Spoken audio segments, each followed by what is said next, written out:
1,5% de croissance enregistrée au cours du dernier trimestre 2020 en Afrique du Sud. Selon les données officielles, cette progression entre octobre et décembre 2020, avec une croissance annualisée de 6,3%, a été principalement tirée par un boom dans les secteurs industriels et commerciaux. Pour les experts, la croissance au quatrième trimestre était attendue du fait que le pays avait déjà renoué avec la croissance au trimestre précédent avec plus 13,5% par rapport au deuxième trimestre.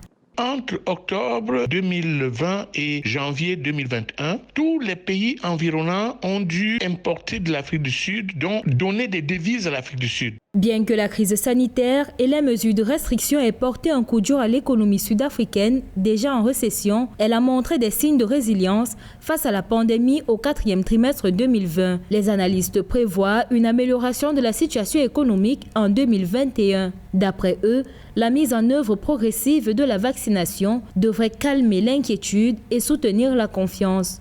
Les vaccins vont contribuer à rebâtir la confiance et c'est cette confiance rebâtie qui va permettre à l'Afrique du Sud de jouer encore plus qu'avant son rôle de leader et profiter des économies environnantes pour être plus résiliente et être stratégiquement le pôle de développement de l'Afrique australe. Précisons qu'en fin mars 2020, le gouvernement sud-africain avait imposé un confinement strict, freinant la propagation du virus, mais aussi les perspectives économiques. Les secteurs de l'hôtellerie et du tourisme notamment ont été les plus touchés avec des mesures comme le couvre-feu nocturne et des interdictions de vente d'alcool.